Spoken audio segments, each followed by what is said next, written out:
And we are back. Welcome back, everybody, to Behind the Tool Belt, episode 270. Holy crap, we finally made it to 270. I'm your host, Ty Cobb-Backer. Thank you for joining us on this Wednesday edition. Today, we have another special guest. Stay tuned, and we will be back after our short intro from our sponsors.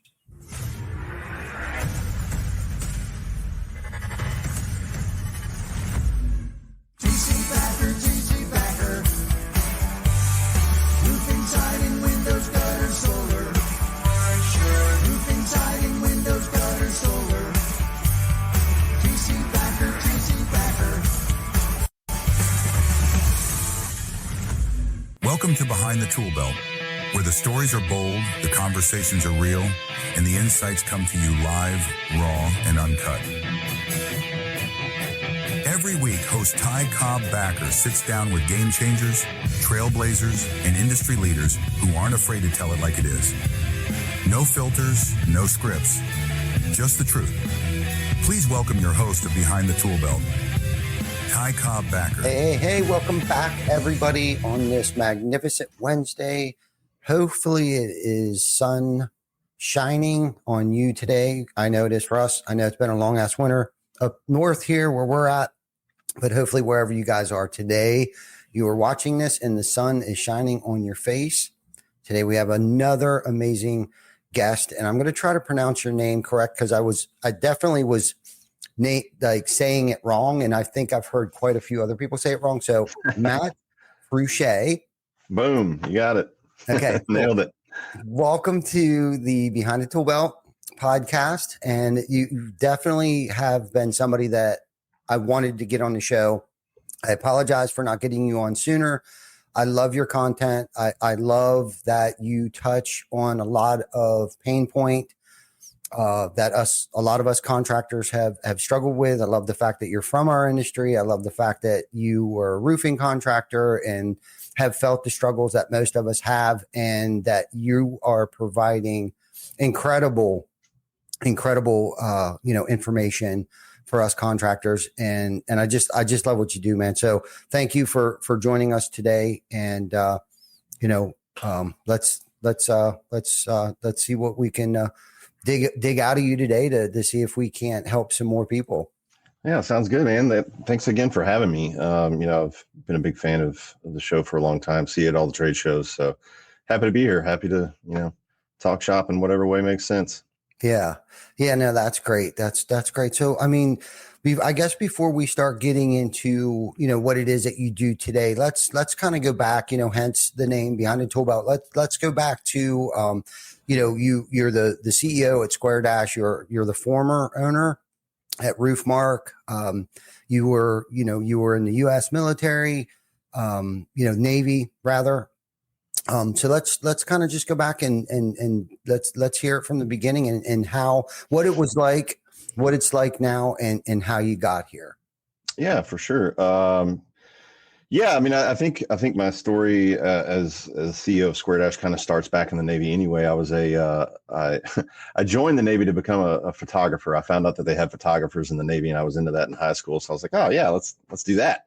And the recruiters let me believe that for a few weeks to get you kind of like hooked into the whole process. And then they were like, oh yeah, there's like a 2-year waiting list on that. So ended up going into aviation, which was probably a smarter choice anyway.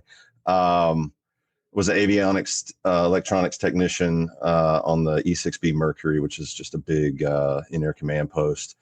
Was not what I expected. Like I said, I joined to be a photographer, and thought I was going to be, in some coastal town on a ship somewhere. Ended up getting stationed at Tinker Air Force Base in Oklahoma City.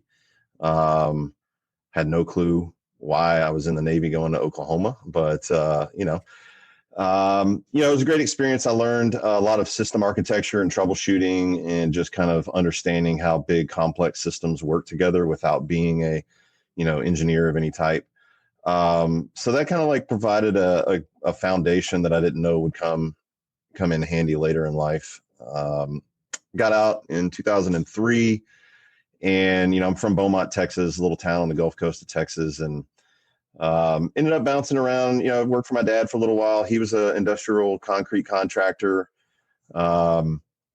So I come from the trades and bounced around a couple sales jobs, and then ended up moving to the Dallas Fort Worth area in 2008, around there, and did a couple odds and ends. And like the first like actual job that I got was knocking doors at a roofing company. I responded back then. There were classified ads when people still read the newspaper, and yeah, so I did that, knocked doors, thought it was going to be like a throwaway job. Got into it, enjoyed it, was good at it. Did that for a couple of years, and then started Roofmark in 2010. And yeah, just got into it. It started off kind of slow. I was actually partners in another company with some friends of mine, and roofing kind of started off as like a side. It kind of all happened at the same time, and it took kind of a side stance for a while, and then it's probably 2012, 2013 that I really started kind of taking it serious. And along the way, operating that, we were here in Dallas Fort Worth, so we were heavily, exclusively focused on insurance claims, and just dealing with all of the complexity of multiple stakeholders, and waiting on money, and all that stuff. It just, the economies of scale never really took over in the business, and it kind of identified a problem that we ended up solving with Square Dash. So, wow, kind of the highlight. Yeah, no, that's great. That's great. That gave me some more in depth information about you on more of a personal level, I guess. With your Navy experience, do you think you've applied anything that you've learned in the Navy to your entrepreneurial journey? Oh yeah, 100%. I mean, all of the soft skill stuff, right? Just the discipline, the attention to detail, all of, caring about things. I feel like that's, me and my wife joke all the time, because I feel like as a young adult, you should like be required to do some type of service related job, whether it's serving in the military or waiting tables or bartending or community service or whatever. Because it just, it implants something in your, or it should implant something in your work ethic that's different from a lot of folks out in the world. So I feel like it's an edge. But practically speaking, yeah, people ask me all the time, like, how do you go from roofing contractor to tech CEO, right? Like, it doesn't not always a straight line there. But it was my understanding of system architecture, and just being able to navigate, talking to engineers and being able to understand from a high level, what they're talking about when when they're talking in technical language that maybe I don't know the nitty gritties about. If I, my understanding of system architecture and all that good jazz, definitely came back to help me in this. But that's just like the practical. I think really the soft skills, like the discipline, the attention to detail, all of that stuff. That's really the value from serving, I think, because that stays with you in so many different ways. Most definitely. Do you think it has helped you like get comfortable being uncomfortable? Because I know there's, in the military, of course I haven't served, but I've, have relatives, friends, and everybody that have served, and like boot camp is like, the training that you endure. And I'm not sure if the Navy's like this. I'm sure certain branches of it, but like, do you think it has helped you endure more pain than, I guess, the average Joe? Yeah, probably. Yeah. I mean, there's definitely, there's obviously, we hear it in multiple different places in society now, but there's, value in doing hard things, right? You got to do hard things. The normal things become a little easier. I also think it stems back to, my childhood growing up. My dad, I mentioned he was an industrial concrete contractor. They worked in the refineries of Southeast Texas, big petroleum refineries, Goodyear, DuPont, all kinds. And witnessing my dad, right, who's just like my dad, it's just like normal day-to-day guy in your life. Witness him be in charge of projects where they would pour, 500,000 square foot foundations and, erect, these multi-billion dollar, processing units on top of what he built. I took it for granted when I was growing up. But I think it set the scale for me in like what's possible, just your normal day-to-day life. And then witnessing your dad, run, a crew of 30, 40, 50 people, that's in charge of building a huge, facility. Yeah, I think it shaped my thinking about what's capable and what's possible if you just like stay the course. Yeah. So I feel really lucky for that. No doubt. And that probably even helped you in your military careers as well, I would imagine, because you've already had that good work ethic, bred in you, I guess, for lack of better terms, and I was just, when you were sitting there talking, I was thinking about how my dad and my mom are both entrepreneurs. And, but by trade, my dad's a mechanical engineer. So, but also was a master carpenter. I labeled him a master carpenter. But he was so good. His brothers, my uncles, and his grandfather and my great grandfather were all master carpenters. So my dad always had the knack of just, not just like rough framing houses and stuff like that, but like literally building, cabinets, kitchen cabinets, furniture, stuff like that. So that's what my weekends consisted of. Was we built a bar, because my family's owned a bar for over 41 years now.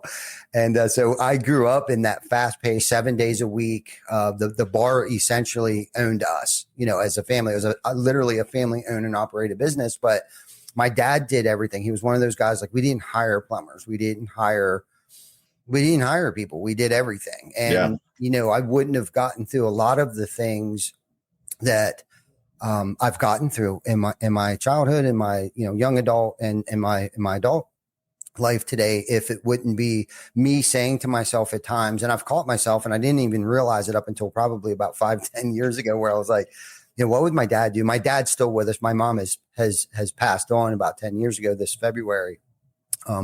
It's been 10 years, but both of them were such good examples to me. And like you said, I didn't realize that. Like, I almost resented my parents because of the amount of work and them not being home, and, things as a child that we just kind of resented.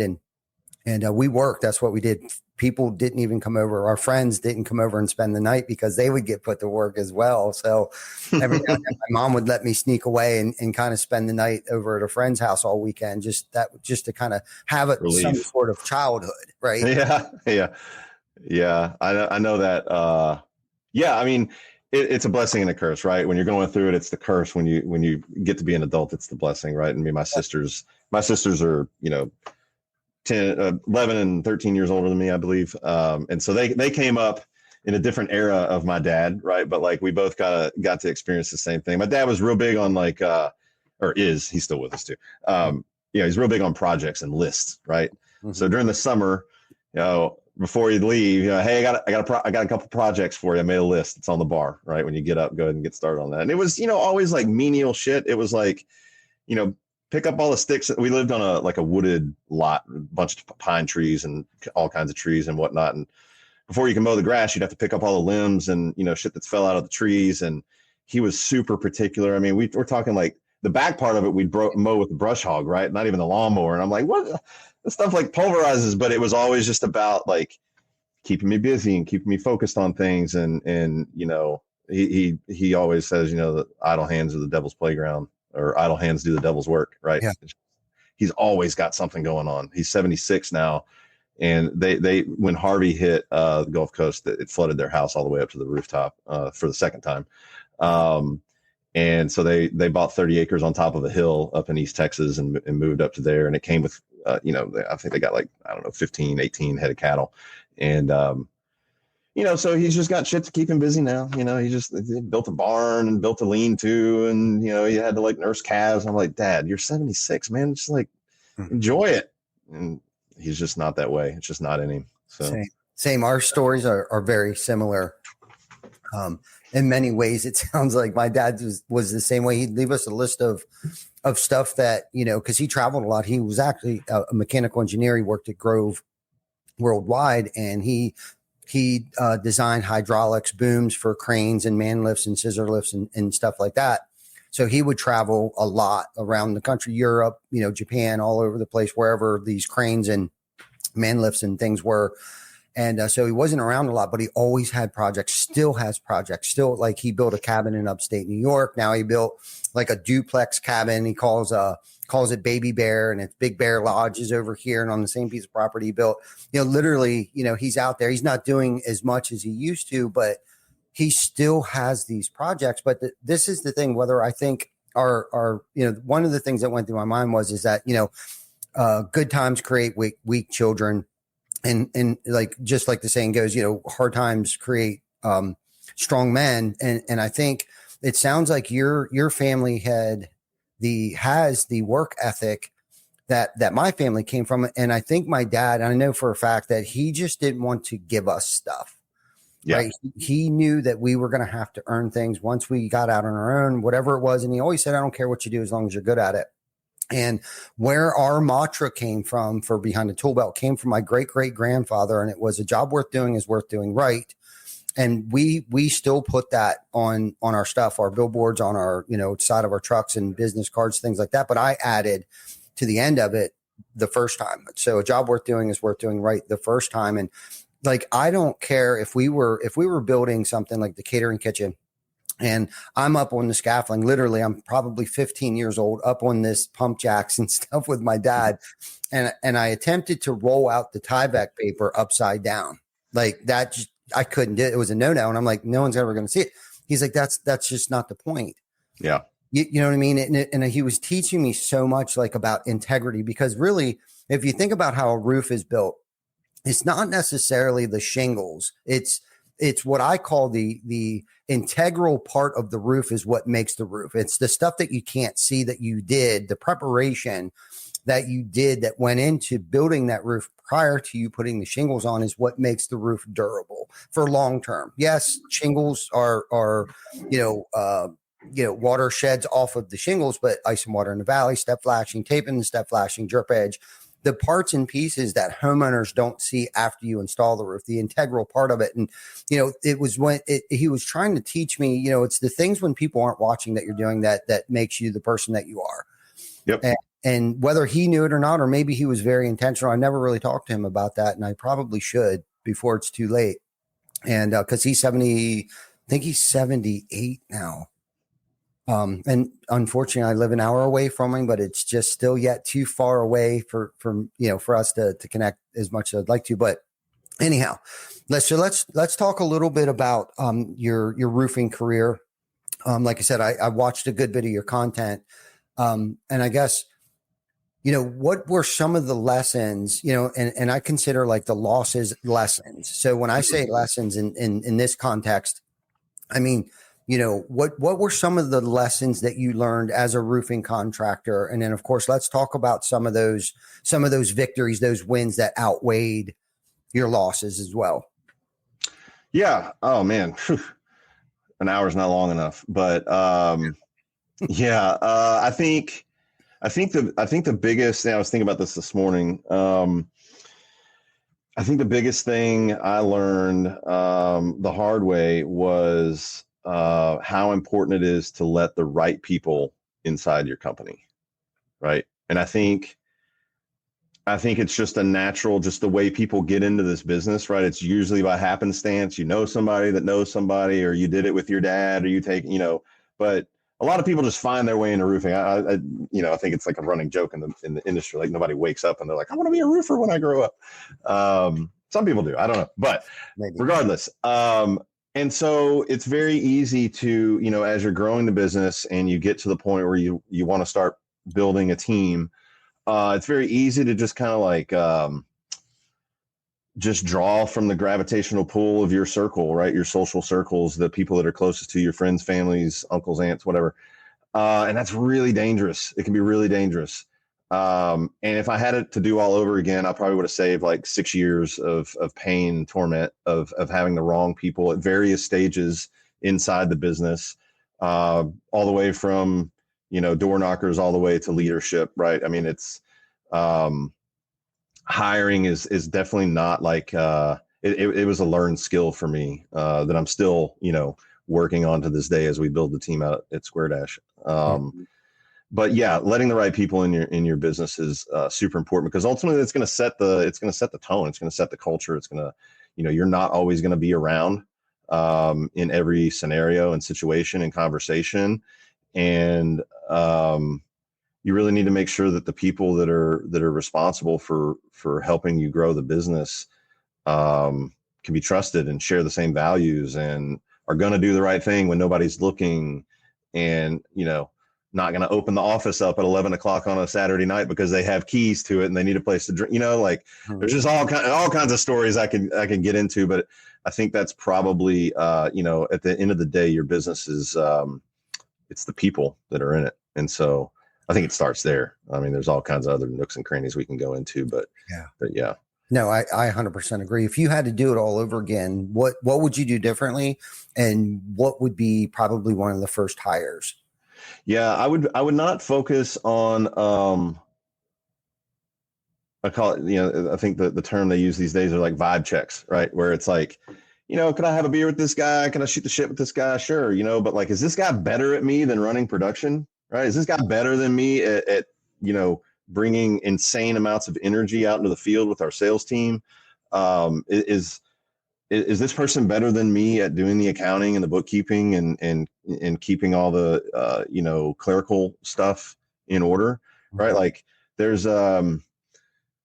was a lot of like, oh yeah, they'll do. Oh yeah, I think they can do this, or I can train them to do that, or whatever. No.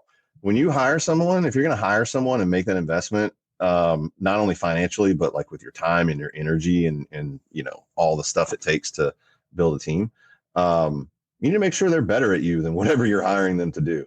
And I think that's, especially in our industry, it's got a lot of machismo and ego. It's what makes people great at selling roofs, which is ultimately what probably leads to most people starting their companies, is being a great salesperson.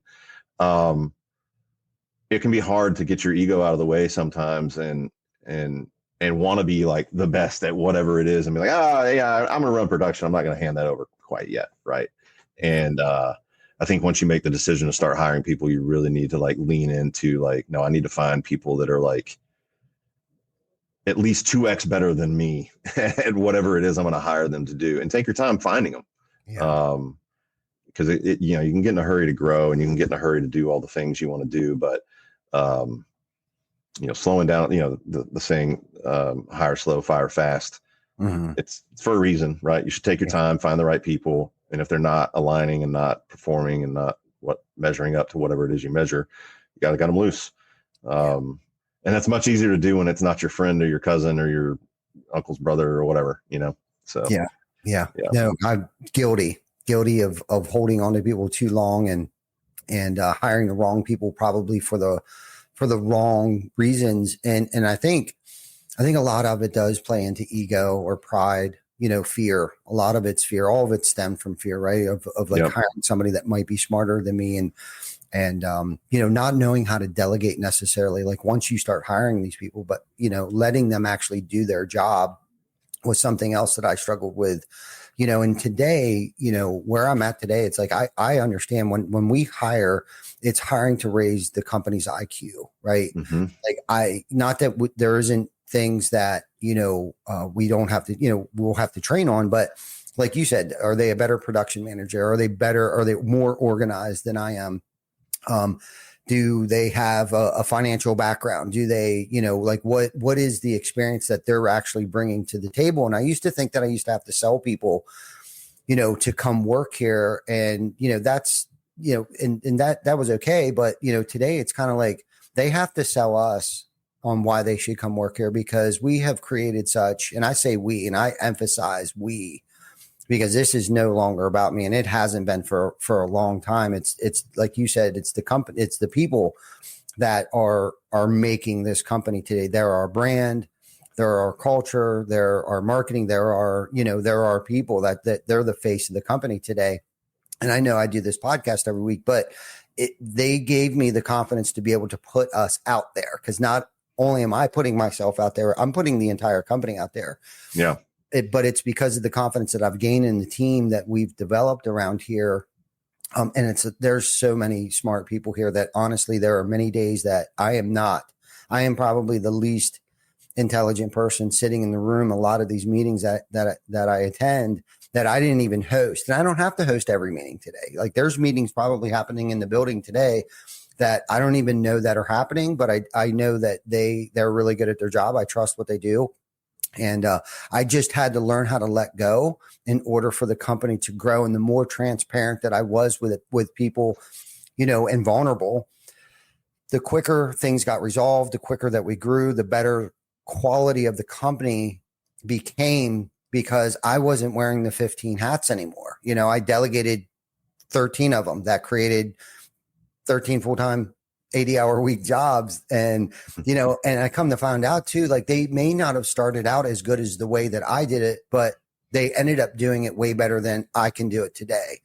And somebody explained to me, like, if I could find somebody that could do it 70% or 80% as well as I could do it when I was on top of my game, they're probably doing it 100% better than what you could do it right now. Exactly. Yeah. Because I was just wearing entirely too many hats. And we talk about this quite often because I think a lot of business owners struggle with, like, this is my baby. I grew it my way or the highway. And it's no wonder that, and it's okay to be at a $1 to $5 million company. I mean, that's great. It's a hell of a lot easier to manage. I can tell you that. But, not being profitable and all of the horror stories that we hear, and let's face it, the statistic is that 80% of us go out of business in the first 4 years. And then in the first 10 year, all businesses, 90% of all businesses in the first 10 years go out of business. And I think a lot of all of it hinges upon leadership and the quality of leadership and the type of person that is in charge of everything. 100%. It starts from the top, and some people get lucky. Some people are just naturally strong leaders. I don't feel like I feel like it was a learned thing. I mean, I've always kind of been in a leadership position, but that doesn't make me a good leader just because I've been in leadership positions, right?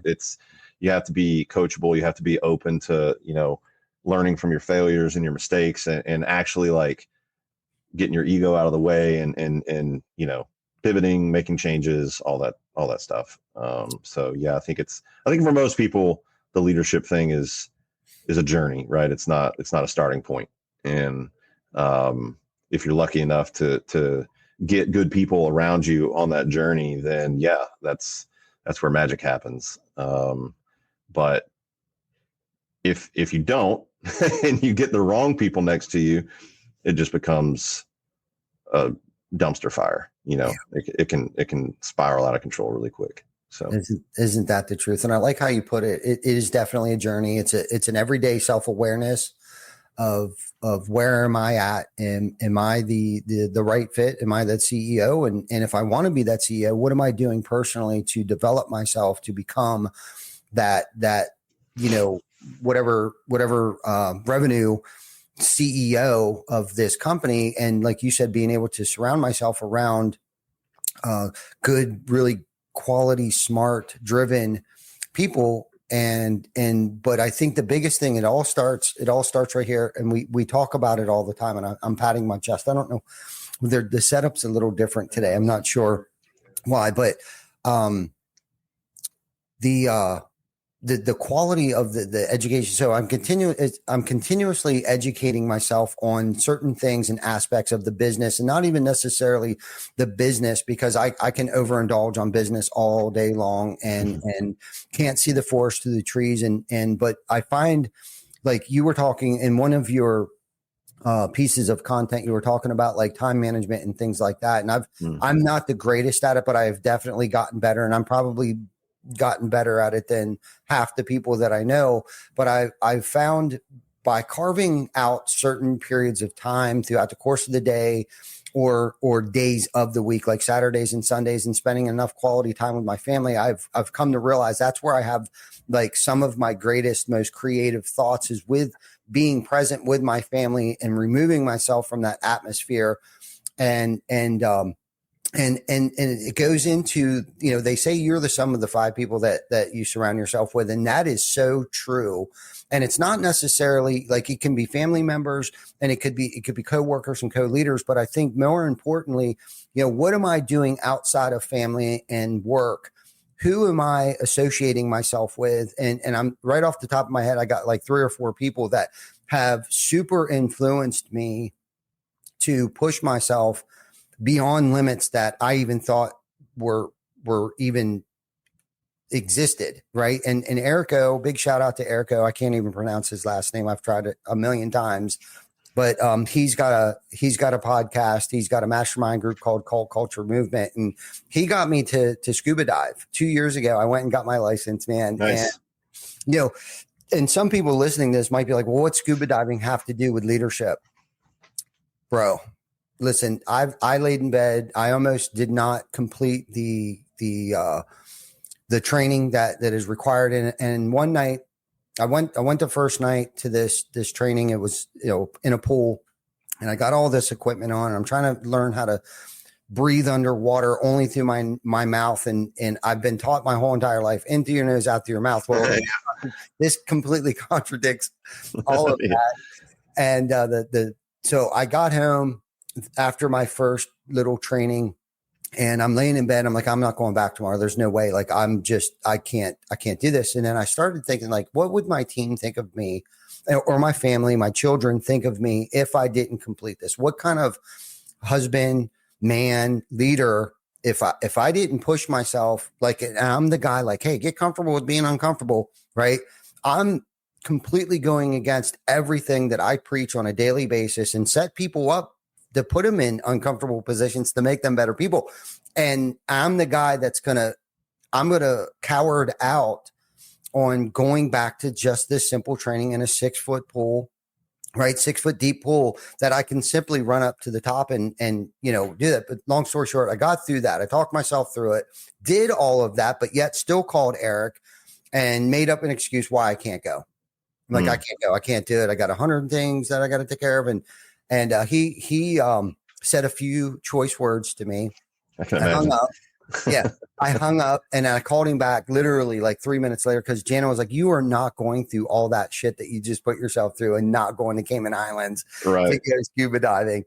Well, outside of that, we get to Cayman Islands. I did it, but the camaraderie, the fellowship, and the 12 other men that are in high performing levels, entrepreneurs, top salespeople, like, was the best experience for me of being vulnerable, letting go and letting God and having faith in my abilities, putting myself in a very uncomfortable situation and relying on myself to get through that situation with the training that I just recently, had and just got through that entire situation, that it was so life altering that I am not the same person that I was 2 years ago, that I actually ended up going back again this year. But I know it has changed my mindset. And I scale that. I measure, like, let's just say something's happening to me today or throughout the course of the week. I look at, was it as bad as it was the first time going 100 feet underwater? And it's like, no, it's not. So I know I can get through this, if that makes any sense or not. But I often reflect back on, like, that was such a traumatic, even though it was very enjoyable. But for me, because I actually, backstory, I drowned as a child. So, oh, wow. I love the water. I love being on the water. I own a boat. I fish. I love the water, but there's still probably something there in the back of your head. Exactly. Yeah. So I had to overcome that fear. So I faced that fear head on. And that's my point of, like, personally pushing myself to bounds that it was a non-negotiable. I'm not scuba diving, but I did it. I got in the water. We were 130 feet, actually. Yeah. I saw a turtle. Like, this turtle had to be like 300 years old, like, came up to me and let me pet its head. And I was like, okay, all right, this is why I'm here. Like, just chill out, shut everything else off, and be where your feet are. And I've been on this be where your feet are kick probably since that day 2 years ago. I've been on this thing. I've been more intentional with my family. I've been more intentional about my schedule. I've been more intentional about my time, where I spend my time. Like, all these things came about because I've surrounded myself around people like Erico, Joe Huffman. I'm trying to think who else was there. Tim Brown was there on the first trip. Vic came with us this year. Woody from AJ's Dent and what up, Woody? Yeah, Woody. and not to continue to keep talking about this, but it's like those personal development things that have made me who I am today, and a better father, a better husband, a better leader in general, because I don't think I know it all. And I think the biggest part of this, I guess, the wrap this up real quick, is to remain teachable and open-minded. Yeah, I mean, if you can still go into situations where things aren't going right and question yourself, am I the problem? I think you're on the right track, right? Like, is this something to do with me? Because if I can't stand those people that are always projecting, like it's always someone else's fault. They're always a victim. It's always happening to them. It's like, dude, no, it's not. Like, you have it. It may not be your fault, but you have a piece. You have you're involved in this, and what are you doing that might change the outcome? Are you doing something that could change the outcome if you changed it? So yeah, I think having that self-awareness, pushing yourself, that's kind of what I got out of your story, is like, by pushing yourself and getting comfortable with being uncomfortable, you open up new levels in your mind. You open up new bandwidth, right? You're like, oh, like I went through a similar situation. Obviously boot camp was its own thing. And, at the end of it, you got they call it battle stations in the Navy. It's the Crucible in the Marines, but it's like a 18-hour gauntlet that you have to run. And it's like really hard. And by the end of it, everybody's crying and you're just like, yeah, we did it, So there was that. But then probably more impactful in my life was a trip. I got a group of buddies down in Houston, where I'm kind of from. They used to go on backpacking trips, and I went on one with them to Sequoia National Forest out in California. And I was completely unprepared for this trip. Like, my buddies had gone on several of these, and they were like, yeah, it's like day hikes, and then we camp at night, and it's going to be great. And I'm like, okay, yeah, day hikes, whatever. So I get all the gear and all the pack and everything. You got a 40-pound pack on.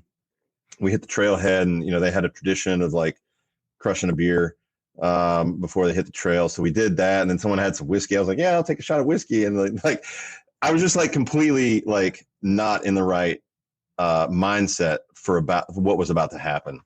And about 20 minutes past the trailhead, I realized how screwed I was, because we were literally on the side of a mountain that just was basically vertical, and we're walking on a path that's a little bit wider than your feet. And my legs were already like cramping up and locking up. And it was like a 4.5 day grueling backpacking trip up and down the mountain, but I was with some of my best friends. It was super. By the end of it, my knees were like completely blown out. We were coming down the mountain. Coming down the mountain is actually harder than going up the mountain on your knees, because they're, absorbing all the shock of every step that you take. And, dude, it was probably one of the hardest things that I ever like had to do and get through.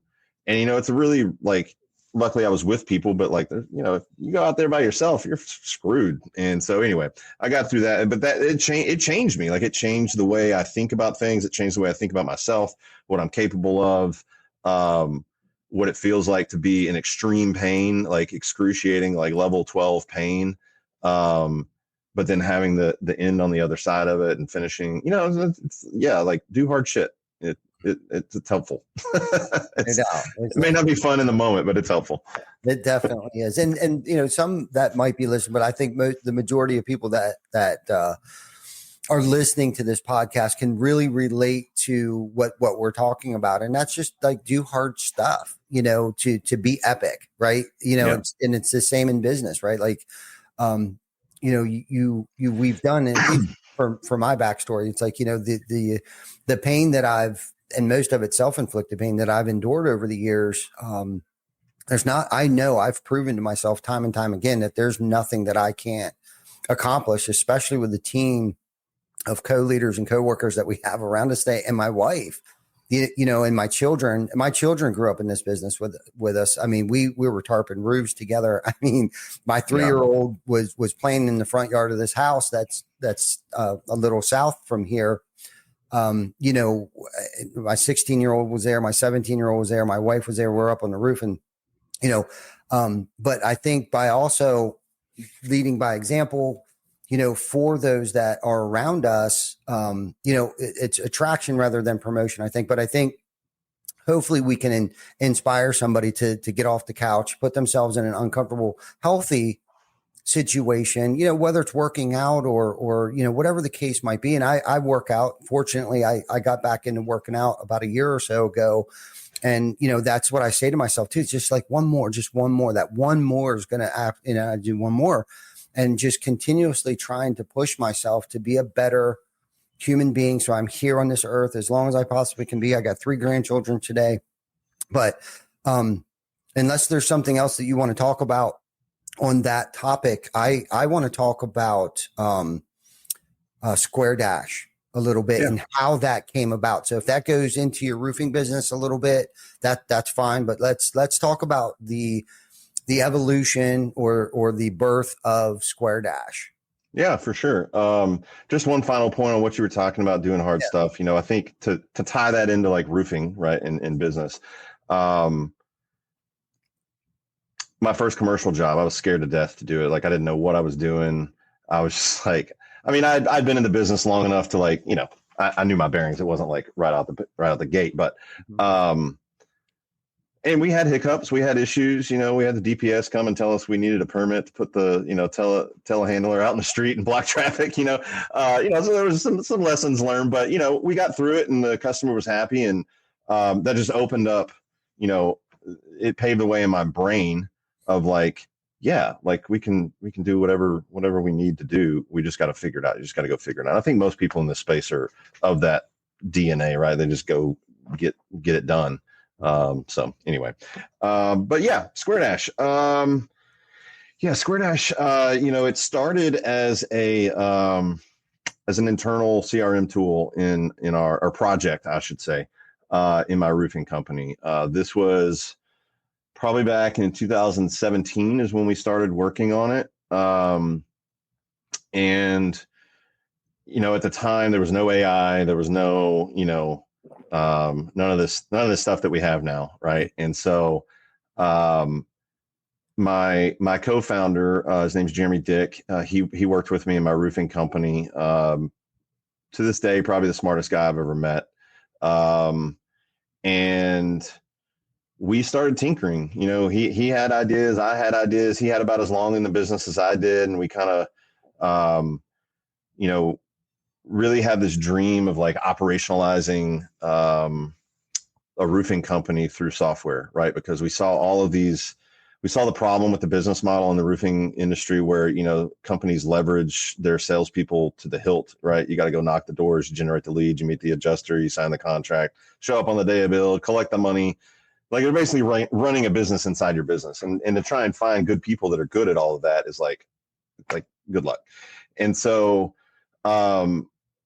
we kind of saw a path. We were like, there's like the old fashioned, like, way to do this with departmental and manila folders and paper and doing all this stuff. But can we leverage technology to try and, automate a bunch of this stuff and operationalize it that way? And so that's kind of where it started. We actually did not start with the financial, pillar of the business. We started in the door knocking, canvassing, the sexy part, the thing that everybody loves to talk about, is customer acquisition. So we actually, we built this really cool, like door knocking app that, was almost like Zelda. If anybody's played Zelda, where the map kind of expands as you move through the game, right? You don't see the whole map. It just kind of keeps building. And we were able to like pull in homeowner data real time. So it felt really snappy and it was really cool. But we built that on like a low code, no code platform. And, I had probably invested $150,000 of my own money, just kind of tinkering around with this over a couple of years. And, it got to the point where I was so pot committed into this. I was like, well, shit, we gotta bring something to market. Like, I'm not just gonna, like, what are we going to build? And so, we had all these ideas and we had prototype this, prototype that. We had all the little modules of the business kind of at least mapped out, if not halfway built. But then when I started talking to people and I really like started thinking about the competitive landscape and really did some soul searching on what actually kept me up at night as a business owner, it had nothing to do with how many doors we knocked. It had nothing to do with how many jobs we, had on the books for that week. It had everything to do with the finances of the company, right? Like how much money have we collected this week? Do we have enough left on our credit, line at the material supplier? Do I have enough cash to pay, the crews for this volume of work this week? It was just a constant cash flow ninja gymnastic thing that I was having to manage. And I was just like, either I'm like the world's worst operator, or there's something like structurally wrong with how money moves through this industry. And so that was really kind of where we went down the path of like, okay, so how would we automate that? Like, how would we improve and optimize cash flows if that's like the root of all evil inside the business? Because it affects everything: your marketing budget, how many salespeople you can hire, new trucks you can put on the road, equipment you can buy. And so that's kind of where it started when we decided to like commercialize a product. We were like, well, I don't really want to go compete with Job Nimbus and AccuLinks, and Roofer had just come on the market. And I was like, well, is there something else? And so that's kind of how we arrived on it. And then it's obviously taken, its own kind of course and changed shapes a couple of times along the way. Mm-hmm. We're in the middle of another kind of pivot, if you want to call it that, just because of the things are just changing so quickly in the market, and we see an opportunity there. So, but yeah, and I guess it would probably be helpful to explain what Square Dash is, right? So, mm-hmm. It is a managed cash acceleration service, right? Where we come in and we become the accounts receivable department, or heavily augment your accounts receivable department, and take over all of the billing activity, the follow up with all the stakeholders, whether that be the insurance company, the homeowner. For mortgage endorsements, we've partnered with Ink Payments, where that's included in your monthly subscription with Square Dash. There's no additional fees, and we handle all of that as a managed service, so that you and your team can focus on what you're really good at, and where the soul of the business typically is in these smaller to mid-sized companies, which is going out, meeting new customers, serving their communities, building good roofs, and growing the business. We focus on collecting the money. Where we're different from a traditional accounts receivable, or we're not a collection agency, but we do collection activities. Where we're different is we will purchase the receivable from the contractor, right? And if you're familiar with invoice factoring, it uses the same principles and kind of frameworks of that. Factoring's been around since like the 1300s. It's pretty well-known thing.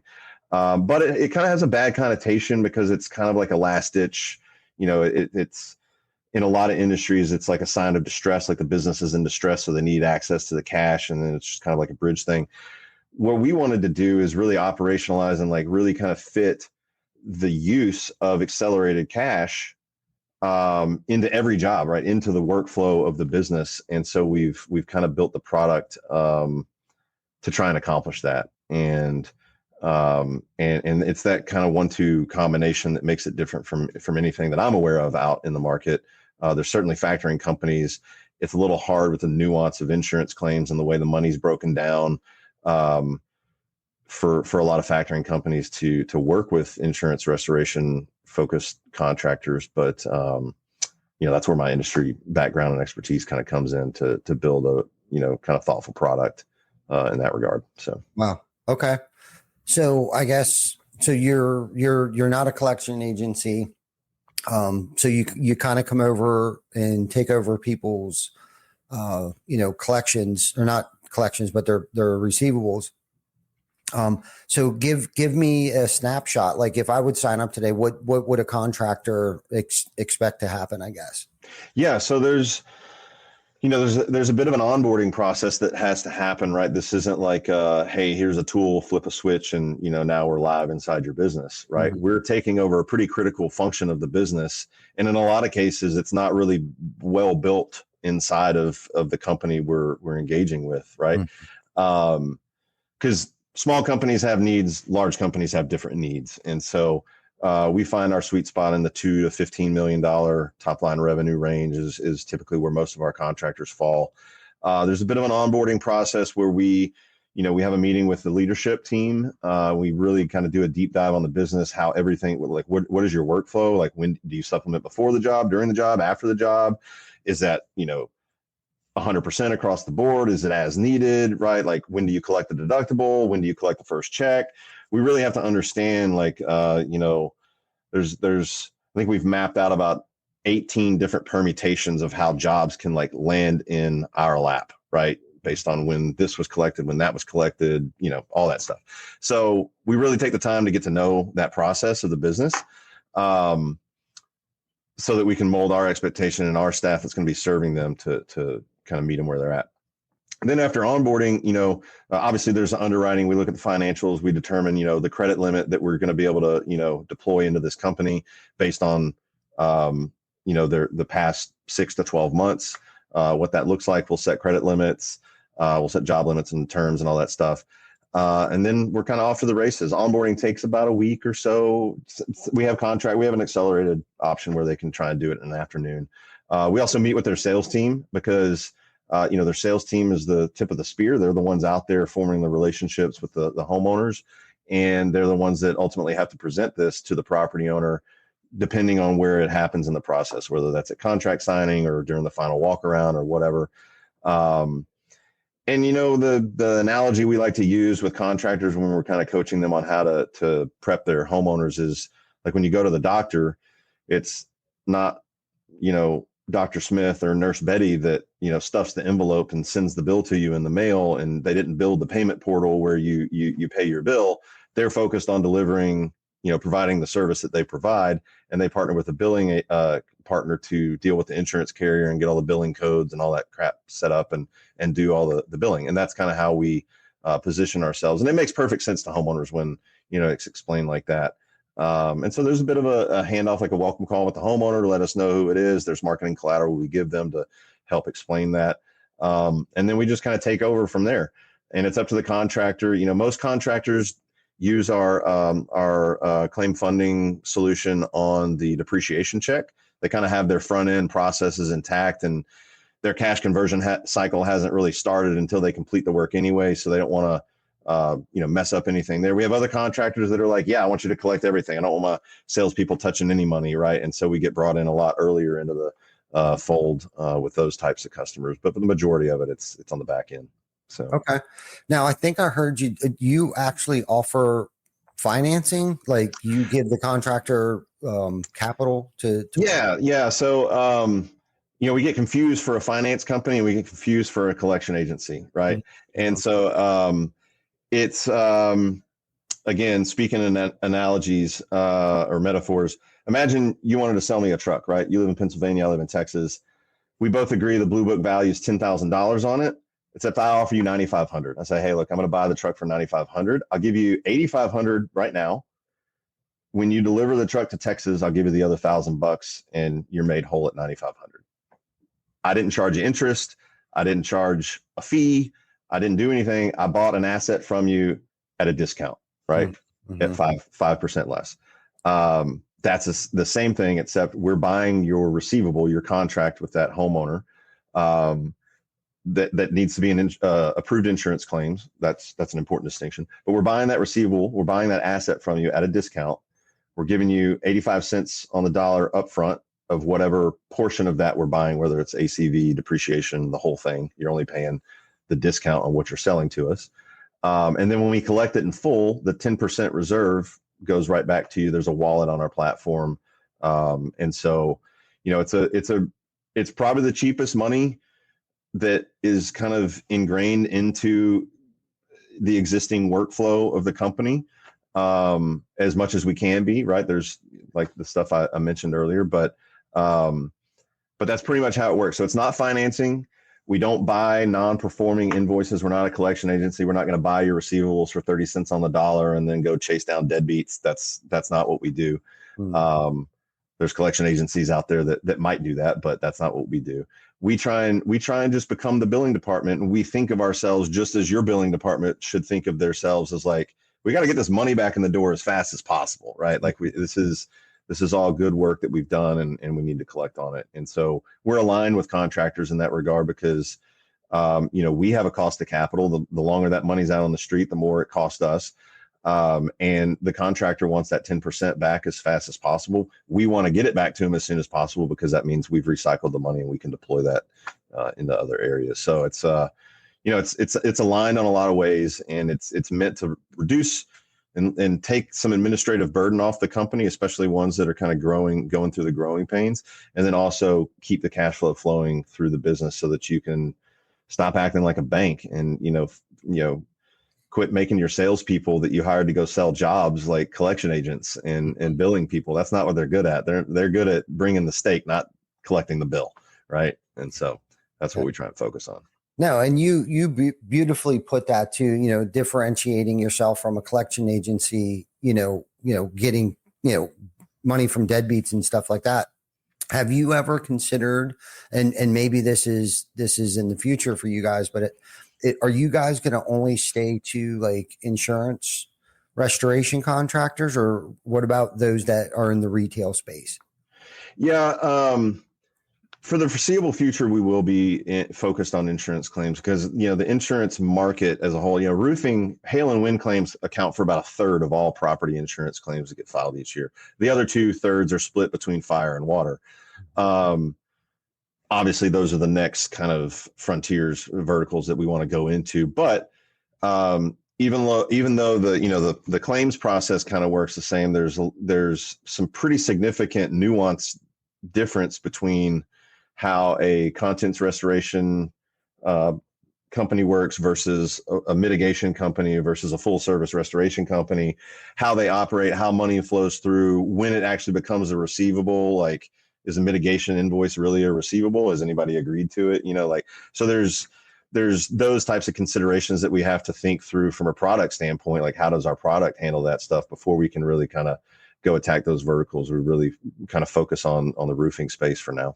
So, yeah, no, I like that. That's great. That is, and I must agree. I mean, I think one of my biggest concerns, when we got started early on is, I would lay in bed, I was just like you. I worked for somebody else and ended up, I'm a first generation roofing contractor.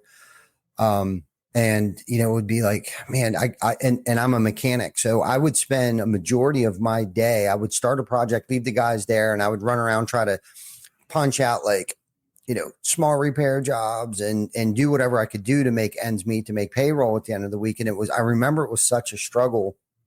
And then it became, not like, where's the work going to come from? But it was what would keep me up at night is how the hell are we going to get all this work done? Mm-hmm. Not because we didn't necessarily have the manpower, but it was because I didn't have the capital coming in fast enough, or the seed money, to back up, because for the longest time, we were a cash, we grew as fast as the cash would allow us. And in some instances, we're still that way. We didn't have lines of credit with distribution, and didn't have any lines of credit.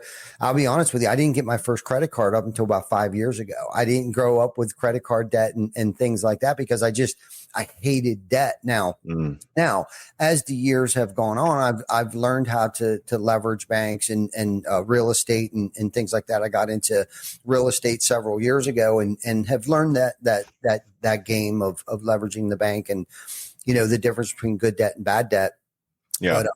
But I love that because, like you said, I think you've really found your niche, because I know you were talking earlier about like trying to navigate like what I didn't want to compete against, a CRM company. I didn't want to, go down that rabbit hole, but like you kind of settled into probably one of the biggest pain points that really any business, especially roofing contractors, face, man, on a day-to-day basis. It's pretty cool. And, and I think through your experiences and stuff, I think you've identified, the biggest pain point. And of course, any successful business, which, you've created here is finding solutions to people's problems, man. And I think you've really tapped into something that's pretty badass, and quite honestly, I'm a little envious because, it's so dope, what it is that you're doing and how many people,